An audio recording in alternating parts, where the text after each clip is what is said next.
Shalom umat-umat yang dikasihi Tuhan, salam jumpa kembali dalam ringkasan pelajaran Sekolah Sahabat Jemaat Yosodipuro. Pada hari ini Rabu 26 Juni 2024, judul pelajaran Sekolah Sahabat kita adalah Penghakiman di Masa Milenium. Sebelumnya mari kita berdoa. Ya Tuhan, urapi kami dan kuasa Roh Kudus-Mu agar kami dapat memahami firman ini dan kami renungkan dalam kehidupan kami. Dan di dalam nama Yesus kami berdoa, amin. Kalau kita baca Bapak Ibu dalam Wahyu 20 pasal 20 ayat 4 sampai ayat yang ke-6, di situ kita melihat apa yang terjadi ketika masa milenium itu. Ya. Apa yang dilakukan oleh orang-orang benar selama masa 1000 tahun dan mengapa hal itu penting. Sebelumnya kita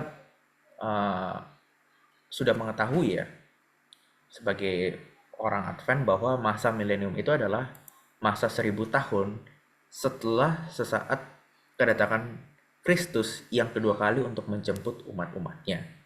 Gitu.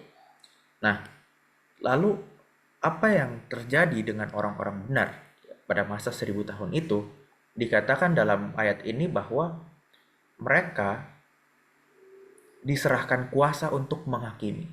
Jadi umat-umat Tuhan juga ya akan melaksanakan proses penghakiman ya di mana mereka melihat secara langsung keadilan dan kasih Allah dalam cara Tuhan menangani masalah dosa ya.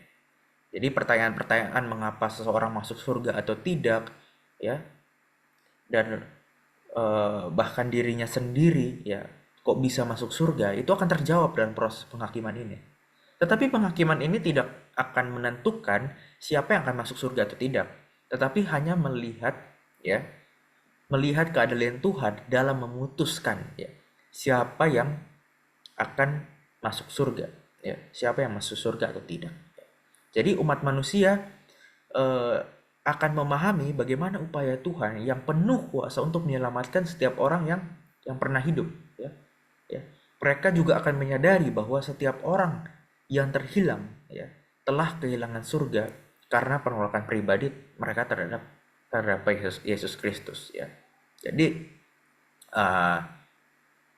mereka yang berhak untuk masuk surga atau tidak itu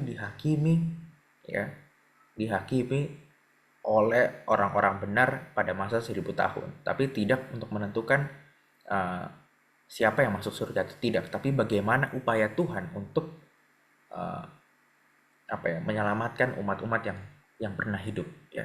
Dan ini dilakukan oleh orang-orang percaya, bahkan mereka yang telah meninggal ya, mereka yang bahkan juga telah mati martir gitu demi Kristus ya. Mereka yang percaya dalam Kristus walaupun telah mati juga akan dibangkitkan, dan itu adalah kebangkitan tubuh ya untuk menjadi pemerintah ya. Mereka akan memerintah dan hidup kembali dengan Kristus selama masa 1000 tahun itu ya. Dan mereka juga akan menjadi imam-imam Allah dan Kristus. Mereka akan memerintah sebagai raja bersama-sama dengan Dia 1000 tahun lamanya ya. Kemudian apa yang terjadi lagi di masa 1000 tahun itu? Bagaimana dengan nasib iblis ya?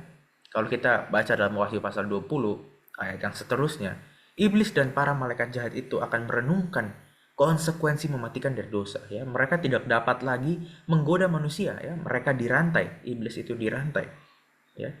Dan karena tidak ada juga manusia yang hidup di bumi selama masa 1000 tahun itu ya.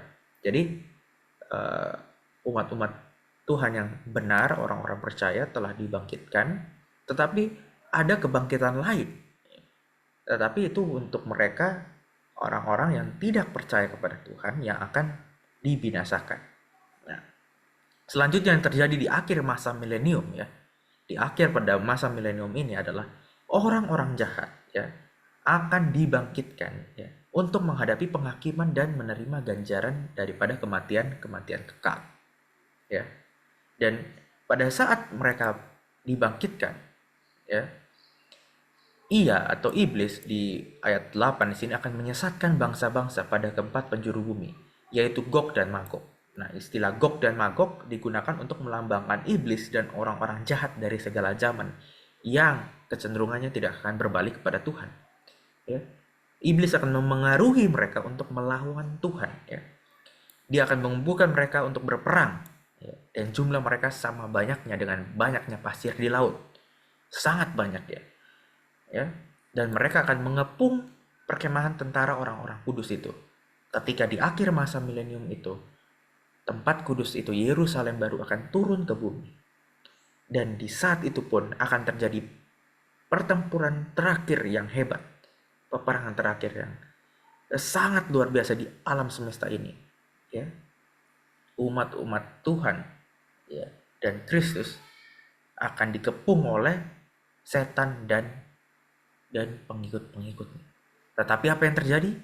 Ya, tapi apa yang terjadi? Bahwa datanglah atau turunlah api dari langit yang akan menghanguskan mereka, ya, dan memberantas dosa untuk selama-lamanya, gitu. Ya, jadi ini adalah pertempuran terakhir yang semua mata akan melihat dan menyaksikan, ya, pertentangan besar terakhir ini.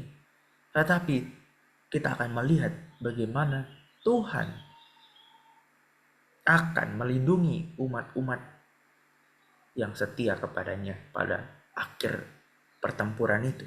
Bahkan pada akhir pertempuran itu Tuhan tetap melindungi umat-umat. Kita melihat bahwa kasih Tuhan sangat luar biasa, kasih Tuhan sangat dahsyat, ya. Dan keadilan Tuhan juga berjalan. Dia harus memberikan ganjaran penghakiman terakhir kepada orang-orang yang jahat, ya, karena mereka menolak Dia. Dan ketika Tuhan memberikan ganjaran dengan api yang menghanguskan, itu tidak membakar selama-lamanya, tetapi akan menghanguskan satu kali sampai habis, ya. Ya, jadi tidak ada penyiksaan, ya, api yang menyiksa selama-lamanya, tapi itu akan hanya sekali sampai ke akar-akarnya, akan habis untuk selama-lamanya, ya. Jadi kita melihat bagaimana karakter Allah ditunjukkan pada akhir daripada masa milenium ini, bahwa Dia adalah yang pengasih dan Dia juga adil bagi umat-umatnya. Terima kasih. Inilah pelajaran kita. Tuhan Yesus memberkati. Amin.